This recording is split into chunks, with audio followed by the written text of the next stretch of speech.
Hello, and welcome to Reimagining Love. I'm Dr. Alexandra Solomon. I have been studying relationships for over 20 years as a couples therapist, a professor, an award-winning author, and as a wife, mother, daughter, sister, and friend.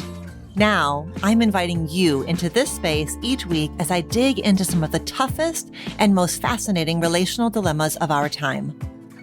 If you want to discover how to create vibrant and loving relationships in your own life, you have come to the right place.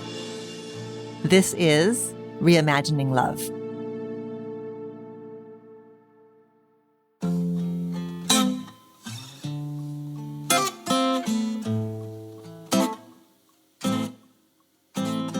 Hi there. I cannot wait for you to hear my conversation today with Vanessa and Xander Marin. This also happens to be our last podcast episode of 2024. We're going to be taking a break for the holidays, and we will return with new episodes on January 7th. We are, in fact, kicking off the new year with 2 new installments of the Family of Origin Roles series. If you're going to be missing us while we're away, do not fret. We've linked several guest episodes from the Reimagining Love catalog in the show notes. So be sure to save those for your holiday listening, or just go ahead and explore the feed on your own. There are lots of great conversations about parenting, about breakups, sex, family dynamics, lots of other topics. So there's something for everyone. And in fact, if you visit the podcast page on my website, you can even sort episodes by topic and find the perfect one for you. I am wishing you warmth and peace as you gather with family and friends and celebrate the season.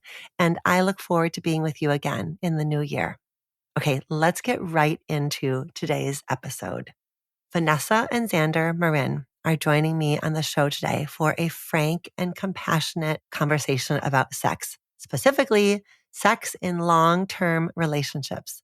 It is so normal for couples to fall into a rut in the bedroom, ranging from sex feeling kind of meh to long periods without any intimacy at all. And I am here to tell you that these ebbs and flows are part of being in a long-term relationship or a marriage. And the good news is that there are actions that you can take to chart a new course with your partner and to get excited about each other again. And my guests today, Vanessa and Xander, are a couple who have been creating that very roadmap for folks through their amazing online courses, their podcast, Pillow Talks, and their New York Times bestselling book, Sex Talks, the 5 conversations that will transform your love life. Vanessa is a sex therapist with 20 years of experience who's been featured in outlets like the Oprah Magazine, Harper's Bazaar, Vogue, and Goop. And she has written for the New York Times, Allure, and Lifehacker. And Xander? Well, he is a quote-unquote regular dude who left his corporate job to join Vanessa in this work. And together, they blend clinical wisdom, humor, openness, and their own personal stories to normalize talking about our sex lives and to offer techniques for improving yours. I had so much fun chatting with Vanessa and Xander about their work and about their relationship. You're going to hear about their personal experience with couple therapy and how they landed on the agreement. If it matters to one of us, it matters to both of us, which I love, by the way. And they share so many juicy insights about sex, from desire discrepancy to initiation to their amazing acronym, PLEASE, which you're going to learn about in this conversation. I hope this episode gives you the confidence that you need to shift the way that you and your partner talk about sex and couple therapy and anything else that you may be feeling stuck on these days. Enjoy. Vanessa and Xander, thank you so much for being here with me today. I feel like we've been circling each other's worlds for a long time, and now here we are finally sitting down together. Yeah, I'm so thrilled to be here. I've been following your work for such a long time. I'm such a fan, so it's great to be able to finally get to meet and to speak with you today. Yeah, thank you for having us. Oh, yeah. Well, the feeling is totally mutual. I have so much respect for the work that both of you do, the authenticity, the practicality. It's really, you're both wonderful, wonderful voices in this space. And I have a ton to ask you about your book and your courses and everything that you have created and are creating. But I want to start by asking you the question that I ask all of our guests, which is the relational self-awareness question. Are you ready for that? Ready. Okay. So, Vanessa and Xander, I would love to know how each of you is reimagining love in one of your important relationships these days. One of the things that I am working on right now is assuming goodwill and actually trying to be a little bit less careful. And I know that's going to sound strange, but one of the patterns that Xander and I have gotten into is we're both really big fans of communicating well. We work on our communication skills so much, and being great communicators is so important to us. But I noticed recently that we've gotten into a bit of a pattern with wanting to be so careful with our language and our delivery. And we know, the language is important. How we say things is important. The delivery is important. But we had gotten in this pattern of, oh, well, rephrase that and make sure you're putting that in I language. And can you say that phrase again and try to bring your tone down a little bit? And it was such an interesting realization for me because I was trying to juggle, yes, this is very important. And at the same time, I know who Xander is. I know his heart. I know his intentions.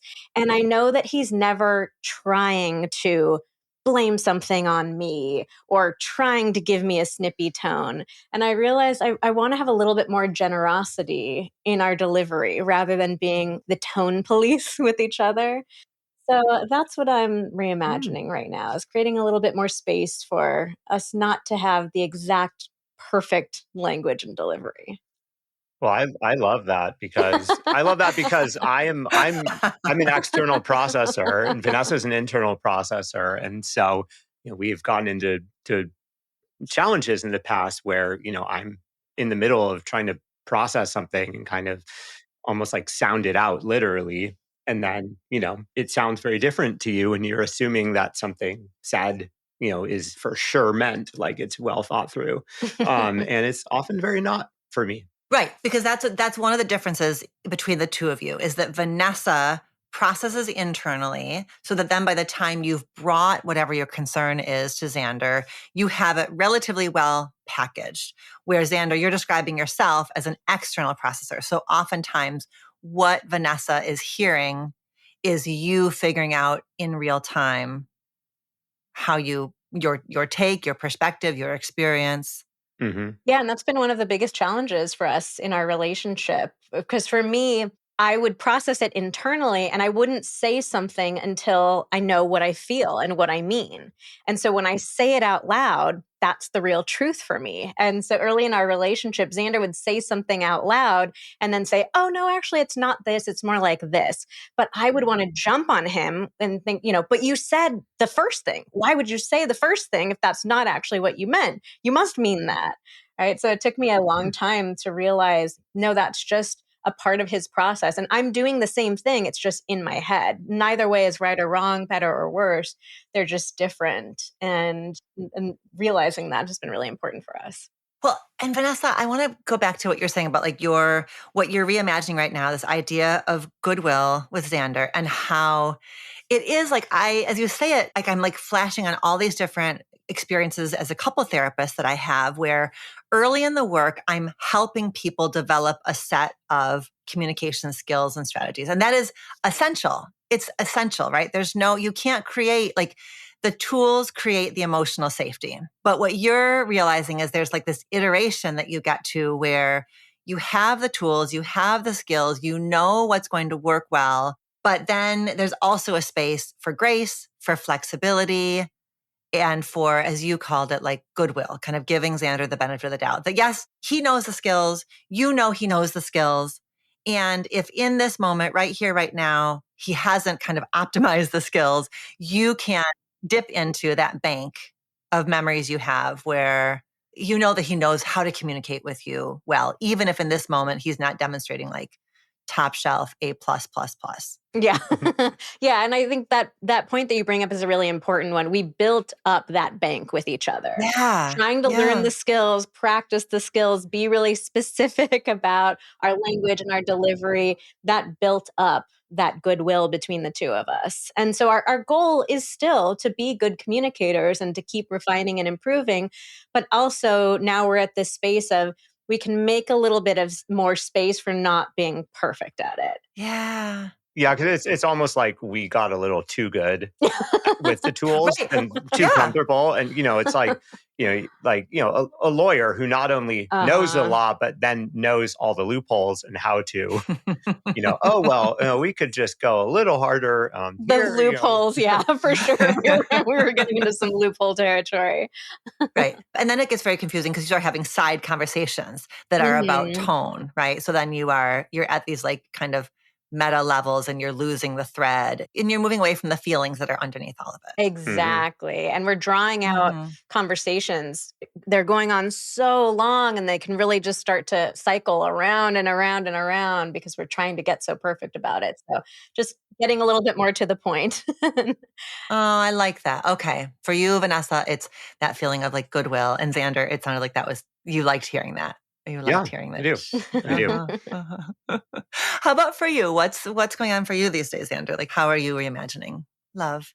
So I was going to say something different, but then as Vanessa was talking, it got me thinking. I'm really in the process of reimagining almost like love and my relationship with myself because I've been on a big health journey over the last year or so, especially in the last year. I'm in the process of like upper palate expansion. And so like literally what I see in the mirror has changed over the last 6 months. The way I breathe and the way that I sleep is different. And then I'm also on a journey with some other aspects of my health where, there's definitely been some ups and downs, but some important realizations in terms of just like needing to take certain approaches to feel as best as I can, at the age that I am and the activity level that I want to be. And so, yeah, I've just been kind of reimagining what it means to be me and how to take care of myself.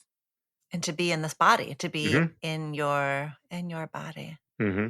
I was thinking the other day, you tell me what you think, Xander. I think that in cis hetero couples, I think it is so easy for women, because women are given so many messages about body and body image, that I think it's easy for us as women to miss sometimes how the men in our lives have their own set of challenges with their bodies and insecurities and, places that need to be healed and accepted. And I think that I just have had a few experiences lately where I have noticed women talking to men or talking about men and their bodies in ways that I think, ooh, that's a double standard. Like it wouldn't go, if I heard a man talking to a woman about her body in that way or talking about her body in that way, I'd have a very harsh reaction. And I think that women sometimes can miss some of the tenderness or vulnerability around men and their bodies. What do you think? Yeah, definitely. I mean, men definitely struggle with their bodies. I think, we're kind of on our own journey.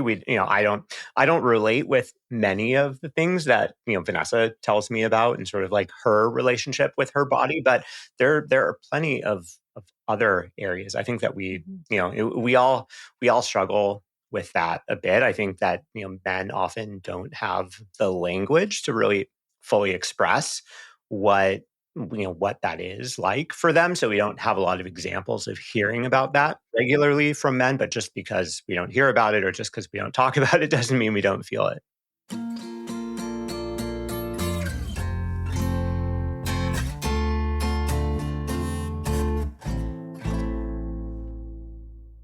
The two of you opened up recently, I think I saw it maybe on social media, about your experience in couple therapy. That this is probably not your first time in couple therapy in your relationship, but this is a new.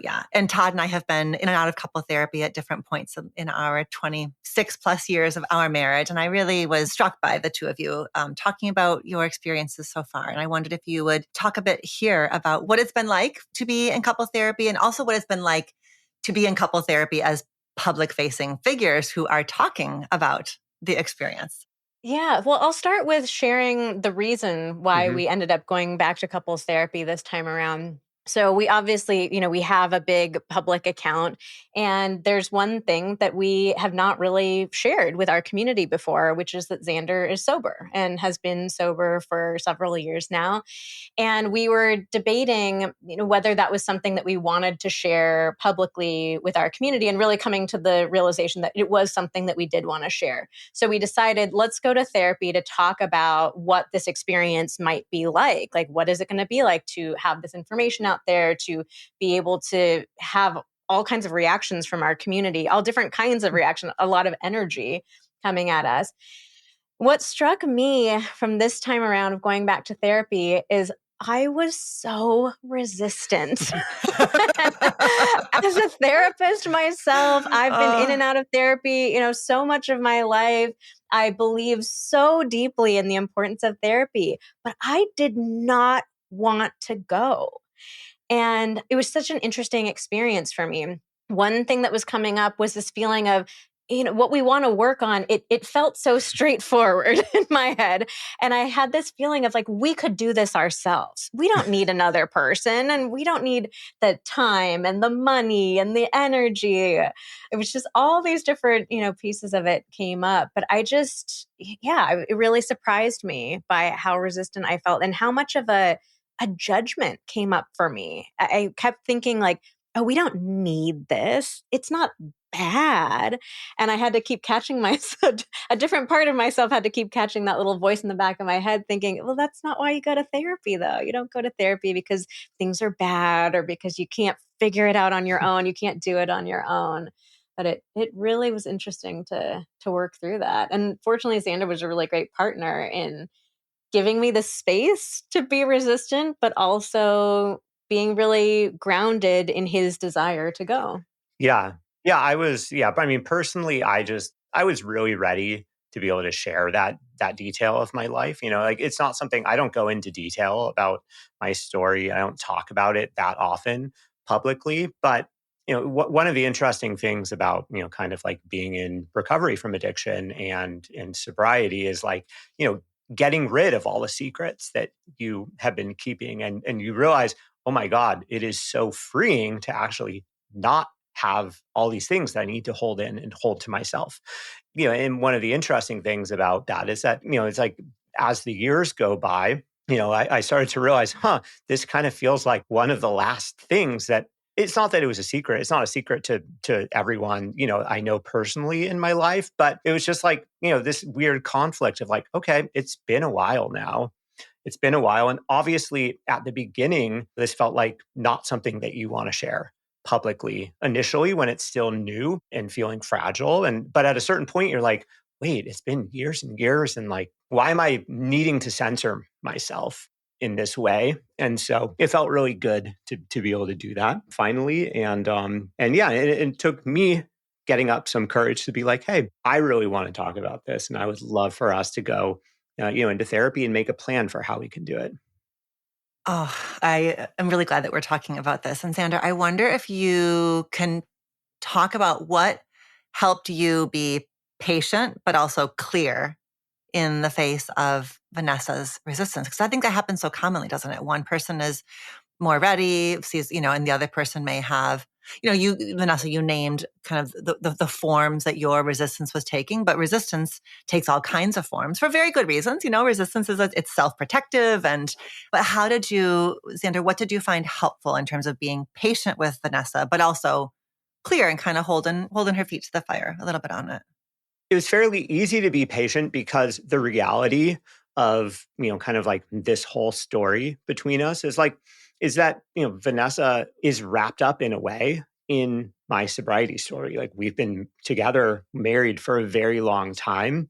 And so it's not just my story to tell. Like, Vanessa has been impacted by, things that have happened in the past. And so, it's not fair for me to be like, hey, this is my thing and my thing alone. And I want to be able to talk about it whenever I want. Like it's something that is shared between us. And so I absolutely had space for the fact that, yeah, this is something that I want to do. I feel ready to do. If it was totally up to me, if it was 100% my story and my story alone, I would have already shared about it, but it's not. It's not. And so, I had a lot of space, for Vanessa feeling resistant or unsure or, whatever it was. And like I said, I felt really ready. And so it was just sort of a matter of sharing with her what that was like. Like, hey, I'm really feeling ready. Here's why I'm feeling Mhm. ready. Here's what it feels like when I find myself kind of like needing to like jump over this detail or give a kind of a response to a question where I'm like, yeah, that doesn't feel entirely authentic to me. And so, I think it was that combination of just holding space for her involvement in the whole Mhm. thing, but also saying, hey, I'm noticing that this is eating away at me a little bit.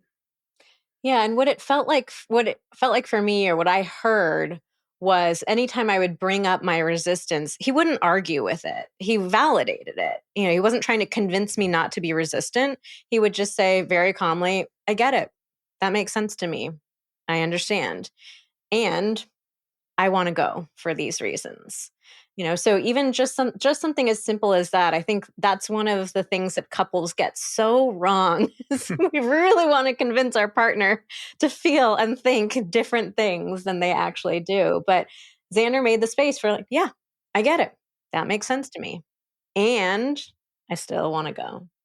And on that one, you guys got to separate the two things. So the two things were, are we going to disclose Xander's sobriety, and are we going to go to couple therapy? Because there was, like there were two parts of it. So you had to, and then I imagine that at some point it just was like you agreed enough, Vanessa, that okay, let's at least go to couple therapy and see where it takes us. So you didn't have to have, you let go enough of the resistance to couple therapy that you got in the door, but then you got to bring in with you the concerns about disclose or not disclose, and then that became where you started your couple therapy work. Yeah, and as is the case, anytime you go to therapy, more things unraveled from there. Oh yeah. Turns We were out. like, "Oh, wow, there's actually," and then I started getting really into it. There's definitely times where something would come up and surprise me, like, "Whoa, I did not think we were going there. I thought we were having a very practical discussion about a business decision." Yeah. Should we or shouldn't we? But Uh-huh. I really started enjoying it again and remembering, yes, therapy is wonderful. It is very beneficial. Yeah, and ultimately we also got to talk about just kind of what we were referencing at the beginning of this about sort of getting into these like meta conversations Mhm. and kind of derailing ourselves. So that was a good thing to be able to talk about with someone else.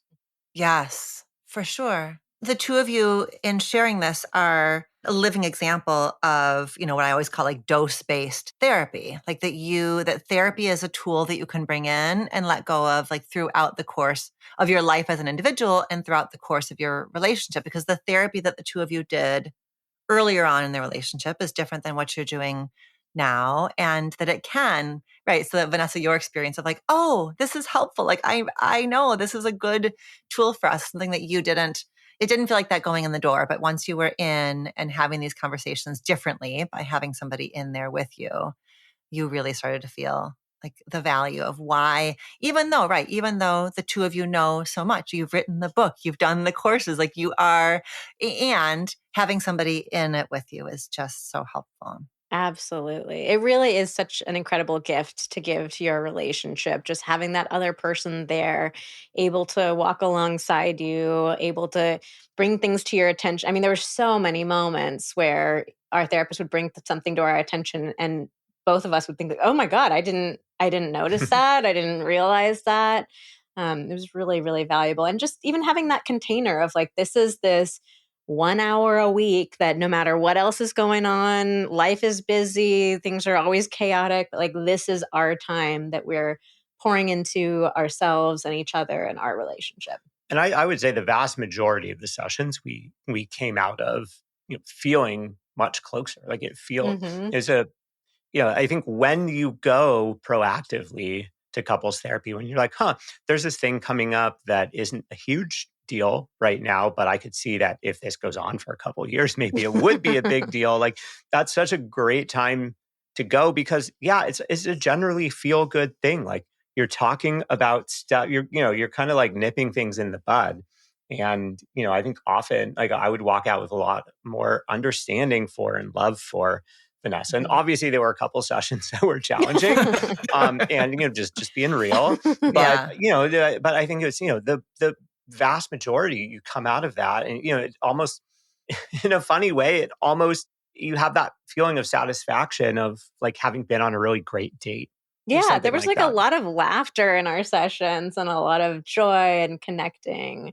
Yeah, it's so much more fun when you go when something's a small little issue versus when you go and you're, thinking we're about to break up. We've never had that experience, but I know being on the other end of the room, when I would see couples, when they'd come in saying somebody's already thrown out the word divorced or breakup, it's so much more intense and challenging to work through than when it's just the little bud of an issue.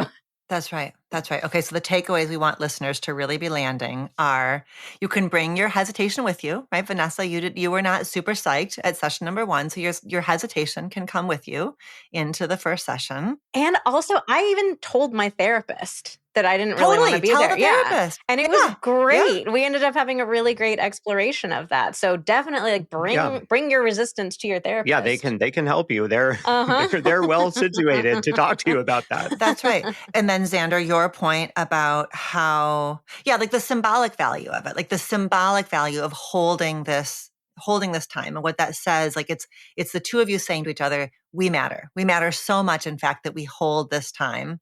And then another piece I heard you both speaking to is, right, going when something feels like it's like the pebble in your shoe, where it just is, it's at the beginning stages of being a problem. And you can bring something specific, knowing that even if you go with something specific, like Todd and I one time started couple therapy with something specific that was about, we had adopted this puppy and our daughter loved the puppy as much as our son couldn't stand the puppy. And we were like, it was the first time we had had this moment where the thing that one kid needed was the exact opposite thing that the other kid needed. And we were like, okay, we're tagging in a therapy. We have no idea what to do. So similar to yours, right? Disclose, not disclose. And so you can bring in just that question, knowing that it will probably be a gateway to issues that are bigger and deeper. But to go when your partner asks you to go, to not wait until, as you said, the D word has been thrown around or you feel like you're so disconnected, because it is like when you think about Gottman's research, that so much of what he has found boils down to when one person is troubled by something, it needs to be a problem for both partners, right? That emotional attunement. Okay, I don't want to do it, but if it matters to you, that means by definition, it has to matter to both of us. Yeah, that's a rule that we have in our marriage is if it matters to one of us, then it matters to both of us. Yeah, it's a good rule. It's a good rule. Anything else that you'd want to just whisper in the ear of a listener who's thinking about couple therapy, not sure? What else would you want them to keep in mind or hold on to? I mean, I think I would just say, I mean, to anyone, but especially to the men out there, that going to therapy it's not like a slap on the wrist. It doesn't need to be something that's embarrassing or shameful. And I think that so many men think that, we are supposed to solve our own problems. It's kind of what we are shown societally as like, this is what a good man does. And so I think it's so easy to fall into the trap of thinking we got to figure this out on our own. And if we can't, then that's a sign that, maybe, it's not the right relationship or whatever. But, what else in your life can you do with like zero help? Like barely anybody is successful with zero help or zero assistance, in any area. And so it's just one of those things that can provide so much value to you. Mm-hmm. Yeah, I guess I'd piggyback off of that and say therapy can be a lot more straightforward than I think most people imagine. I was just having lunch with a girlfriend last week and we were talking about some issues in her marriage. And she said, my husband doesn't believe in therapy, which is a really common thing that we hear. And I think a lot of people, men in particular, we have this idea that therapy is like a magic trick or something, like, I don't believe in magic. It's just all, it's a whole bunch of trickery. or that it's super prescriptive. Like the therapist is going to be like, oh, well, here's everything that's wrong with you and you have to do practice. Ooh, And yeah. I'm sure if you could find a therapist that might do that, but like that's what you see in movies. That's not most people. Yeah. But yeah, a lot of our sessions were just very straightforward, just kind of talking through very practical things, pointing out very practical little adjustments that we could make. So, of course, therapy has the potential to go deeper and to be really meaningful, but there's no magic tricks. There's no trickery or witchcraft involved in it. There's not anything that you don't have to, I don't believe in that. Yes, that's a really, really good point. I think we've done a really nice job of destigmatizing individual therapy. I think there's still just more kind of shame and secrecy and frankly, like to your point, confusion about what couple therapy is. It really does challenge the notions of like how marriage should be, how romantic relationships should be. And it challenges those. I think challenges them in the best of ways. But I think it is still, unfamiliar to people, and it can feel right, like witchcraft or voodoo or trickery. So that's a really good point that you're making, that it's not really to be believed in or not believed in. It just is. It's a resource and a tool that is there for you.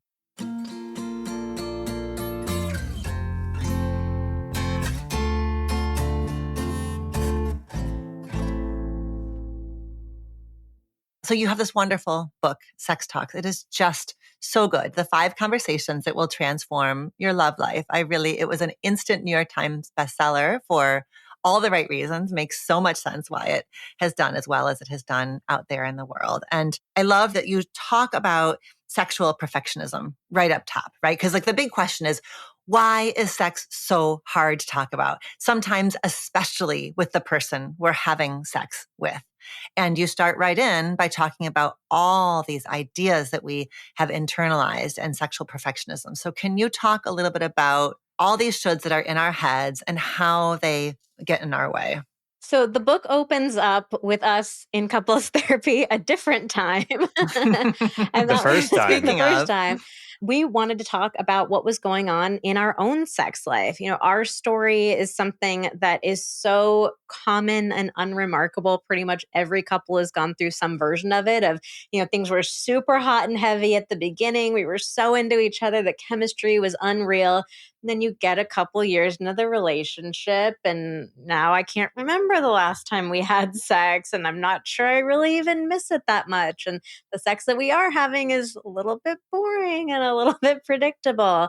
And what was so interesting for me going through that experience was, even though I've wanted to be a sex therapist my entire life, I started in doing work in the field at like 18, but still I was completely unprepared to talk about my own sex life. I didn't know what to say, how to say it, when to say it.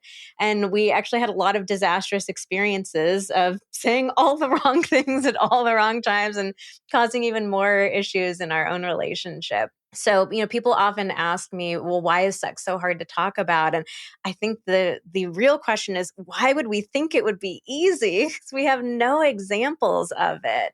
The only things that we see when it comes to sex are sex scenes on TV and in the movies and in porn, where sex looks easy, it looks effortless, and there's never any communication involved. Like, if communication has to be involved, something's going wrong. It's somebody's complaining or criticizing.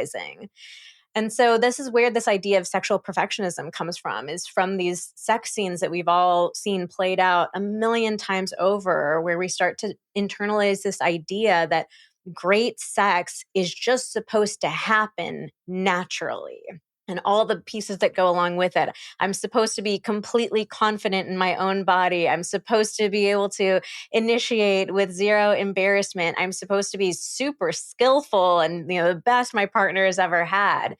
And it just leads to this really crippling sense of performance anxiety for so many of us, where we struggle to be in the moment, actually enjoying the sex we're having, because we're so concerned about what we think it should look like. Yeah, and that can either lead on the one hand to some amount of faking what's going on, or embellishing, or on the flip side, like a paralysis and like an avoidance of intimacy altogether, because it's like, oh, well, I don't feel comfortable with that because I could never operate at this level that I Yeah. feel like I'm supposed to.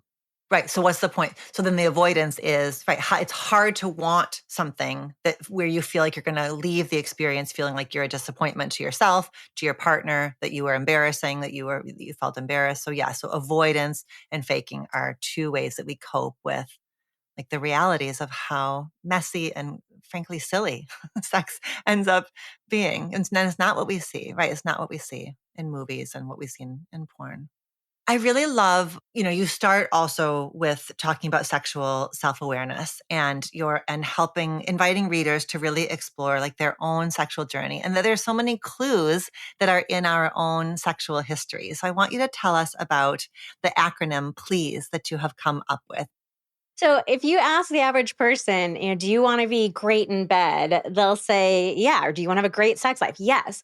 But then if you ask them, okay, well, what does that mean to you? What does great sex mean to you? Most people will give you a total deer in the headlights look. Yeah, because most people are thinking about, oh, what is it objectively? What is it, how does it measure up to what the examples that I've seen portrayed, not like what would actually be good for me. Yeah. Yeah. And so I noticed as I started asking people that question, what makes sex great to you? People were so baffled by it that they couldn't even come up with a starting point. And for me, one of my greatest pet peeves is really vague and generic advice. So even the advice to talk openly about sex, that's nothing new. We didn't come up with that. Like you've seen that a million times. It's at the end of every article that you're up Googling late at night. Like, how do I bring the spark back? It always says talk to your partner. But again, it's like, but what do I say and how do I say it? So it's a similar kind of vibe with sex. People wanted to know, what are the options? So like you're saying, we do have so many clues in our past experiences, both positive and negative. So there may have been past things where you think, yeah, I loved that. I want more of that. I want repeats of that.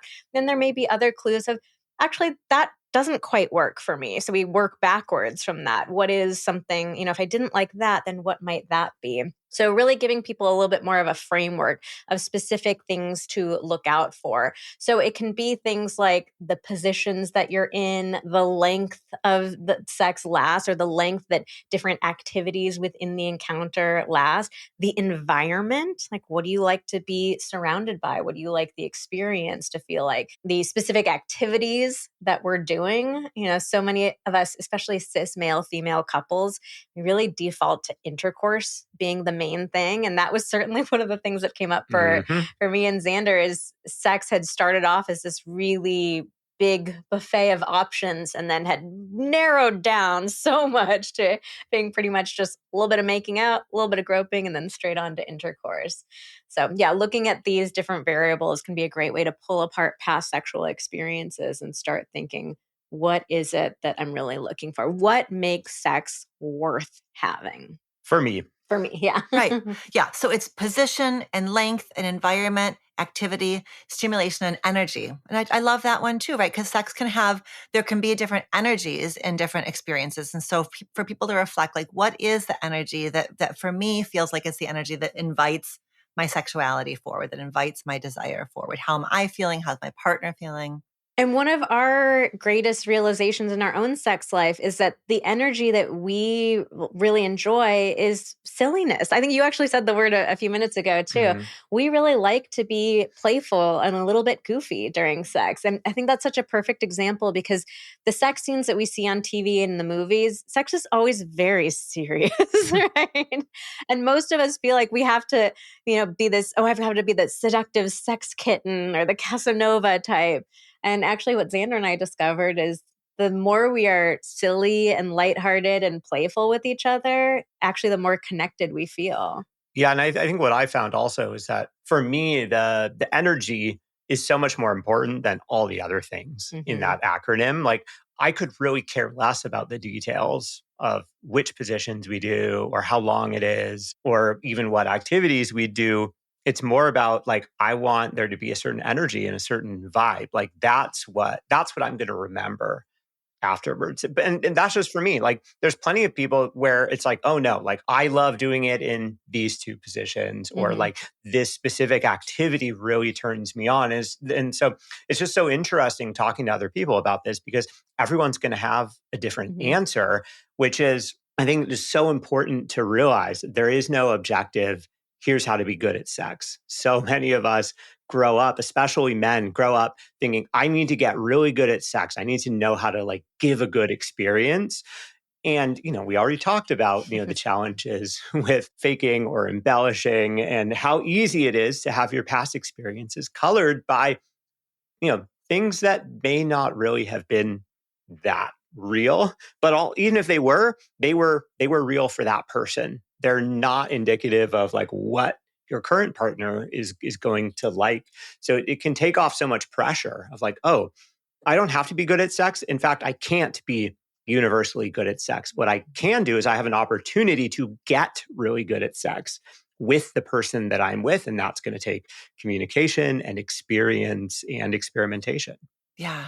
Well, and with this acronym, you're giving couples an entry point to talking about like what are the different qualities. And it's not right. There's no better or worse. Xander's not a better or worse lover because he's particularly keyed into energy versus any of those other ones. So it really is, it's like a palette. And it's such an interesting and important thing for partners to learn about each other. Like I had no idea that was really what you were seeking in an experience with me, was this kind of quality of connection that we have.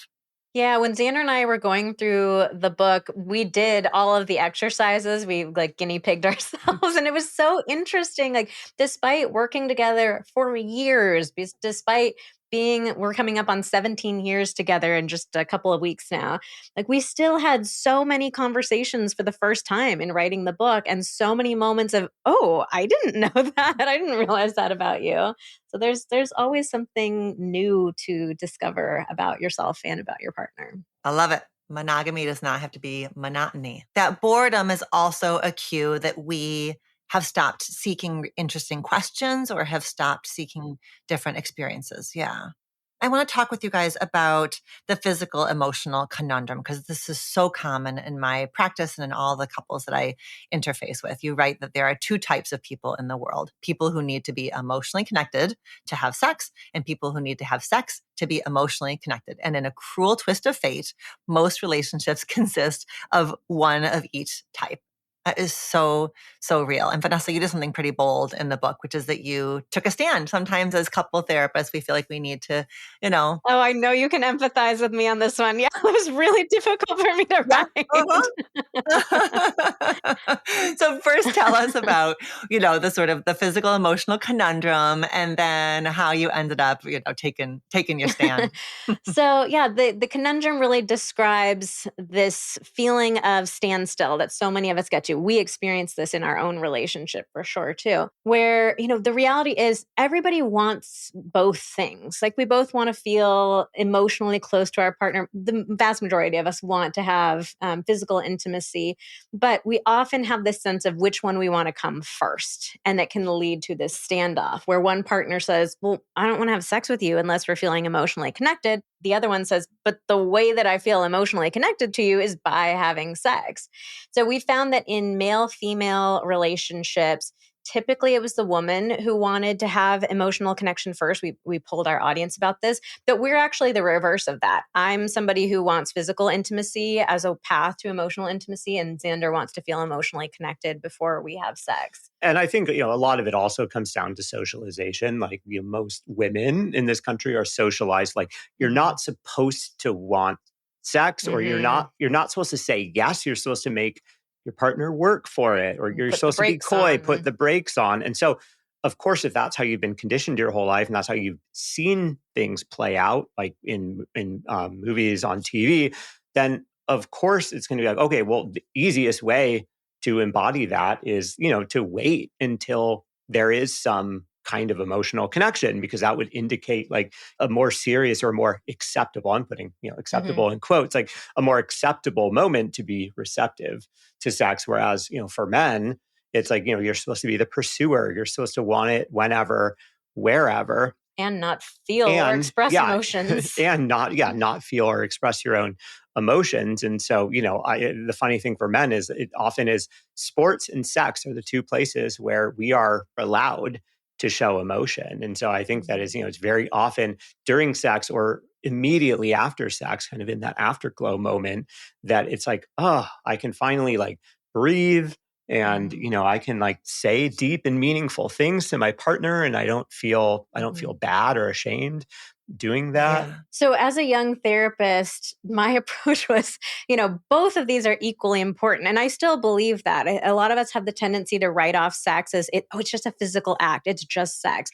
But we truly believe sex is so much more than just a physical act. So I was trying to help couples see, like, you both want the same thing and they're both equally important. So what if we just do both at the same time?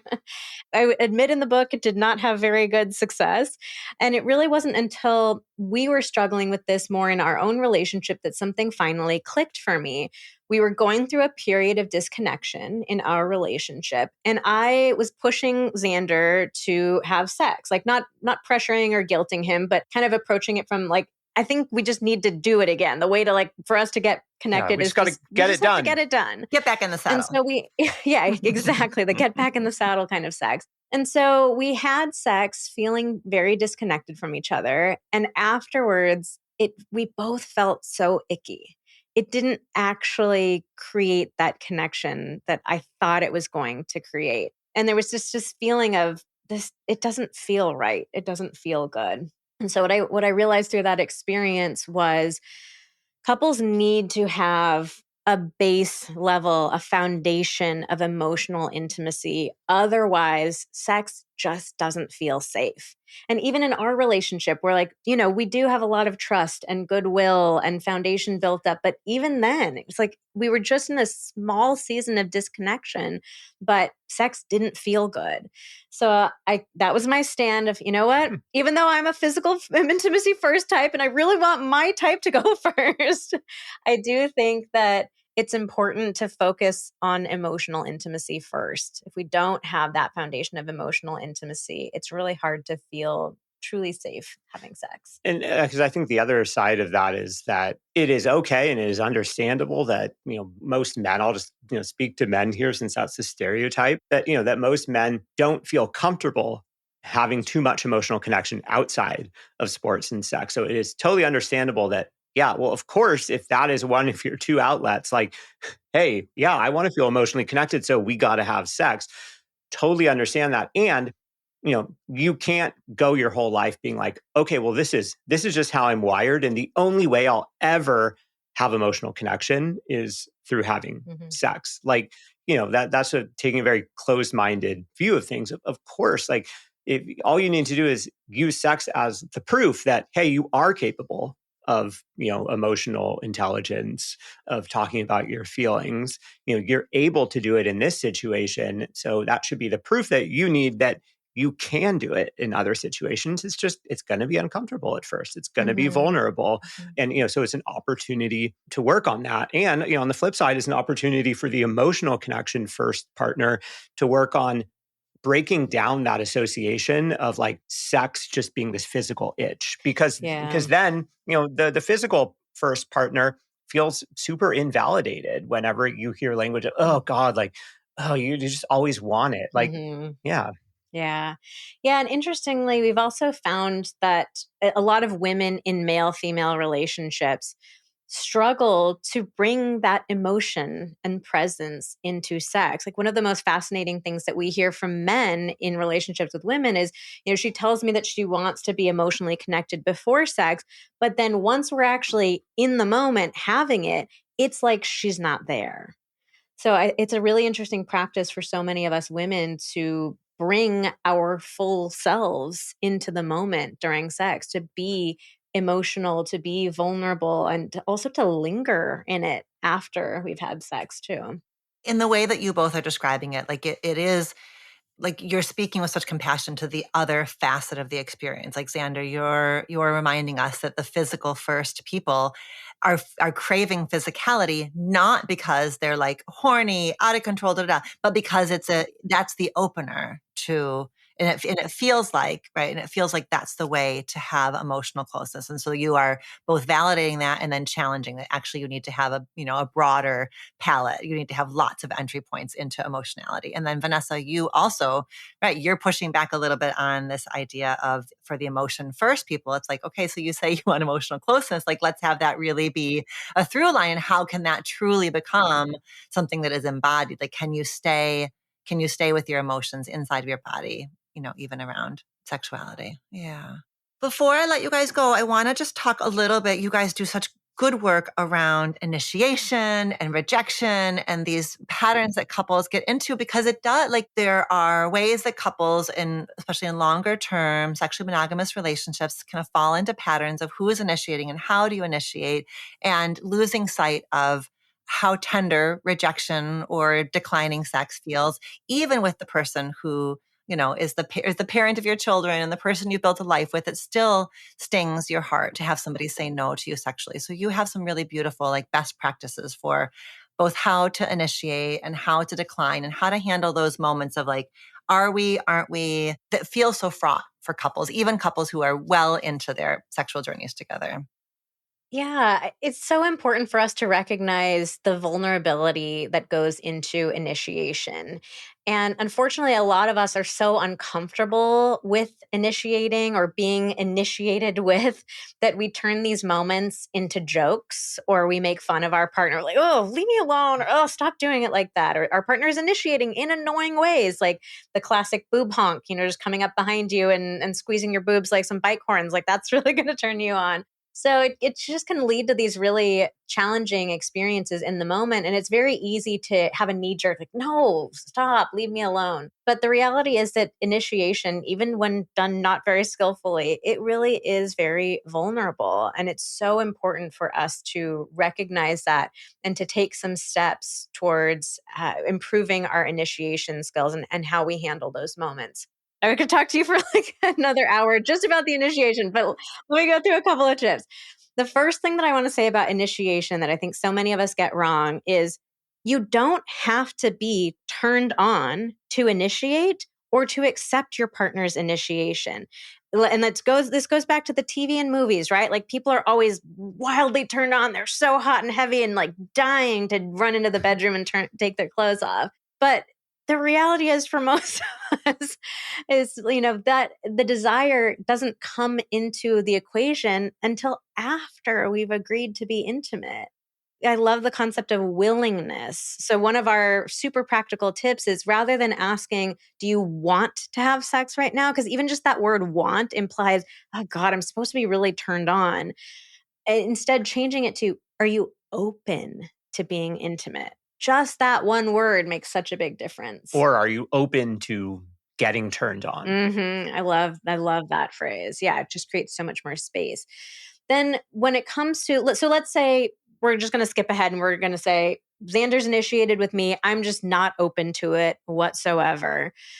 Couple of things that you can do. One is, we always recommend giving some sort of reason, because it's very easy to take rejection personally. You think, I'm not hot enough, I'm not attractive enough, my partner's not into me anymore. When the reality that we hear from couples is, we're turning down sex for external reasons. I'm exhausted. I have a headache. I have this huge presentation tomorrow that I can't stop stressing out about. I've been touched out because the baby's been clinging to me all day. So you don't need to have an excuse for why you don't want to have sex, but often just sharing what's going on with your partner in an authentic and an open way can help them understand it's not about them, it's about the situation that's going on.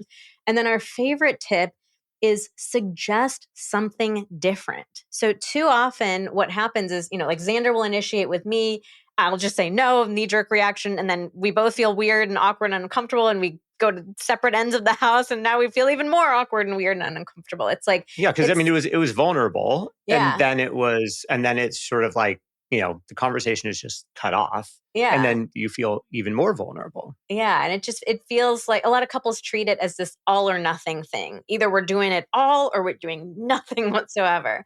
but instead like suggest something different that the two of you could do that you are open to. So even if it's something really simple, like we're just going to sit on the couch and hold hands while we watch the trashy reality TV show to let go of all the stresses of the day, or like we're going to go on a little walk together, or can we just do a hug?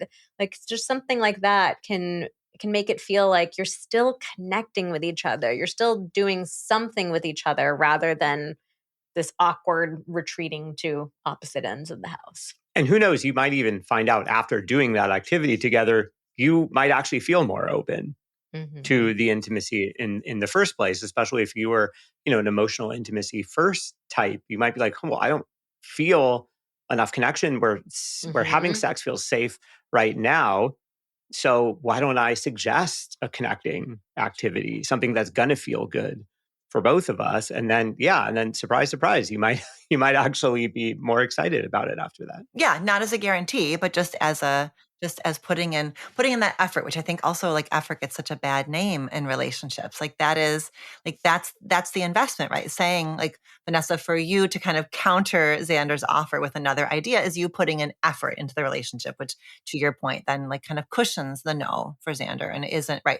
Keeps you from spiraling out around what is it about me? What is it about her? Where are we going? And kind of like all of that anxiety that we get filled with. So you've cushioned it.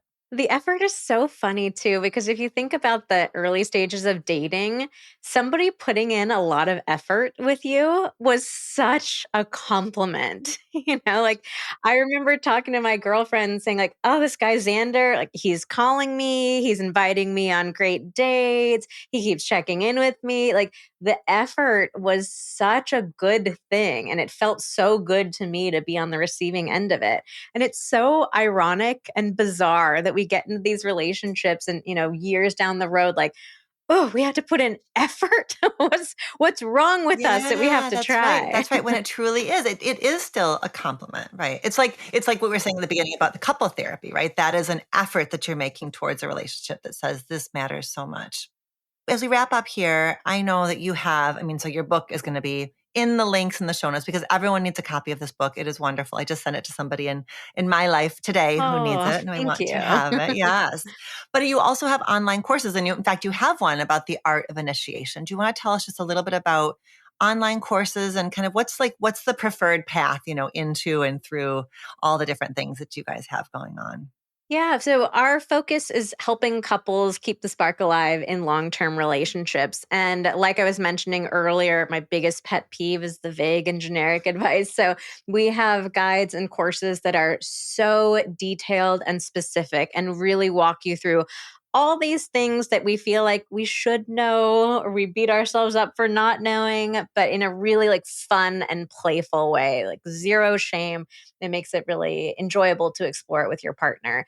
So you can find all of our stuff at vanessaandxander.com. It's Xander with an X. Some of the ones that I'll call out that your audience might particularly enjoy are the art of initiation. We talk all about like exactly how to initiate, how to navigate those moments where you're not quite sure, are we going to, or are we not? It's a really great course. We really believe that if couples can get initiation right, it's really the key to unlocking so many other aspects of your sex life too. And we also have our ultimate foreplay guides and next level intercourse, which are both more technique-based guides that walk you through really fun and exciting techniques to try out with your partner. If you're somebody who's like, I don't know what great sex is to me, or I don't know how to describe what I want, I'm not sure I really even know what I want, those are excellent starting points for you too. It's been so nice to spend this time with both of you. Thank you so much for being here with me today. Thank you for having us. It's been such a great conversation. Thank you, and you're welcome.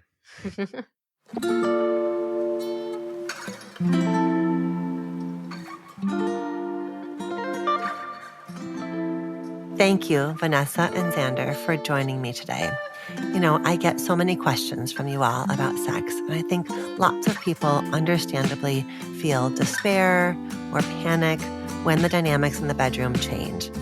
People can start to have scary thoughts like, are we doomed? Are the good old days over? What's wrong with us? Well, I really hope this conversation has served as a big hug and has reassured you that the peaks and the valleys are normal, and you can actually have a lot of fun co-creating a new intimate environment with your partner, a space where you're having new conversations and getting to know sides of each other that you may not have encountered before.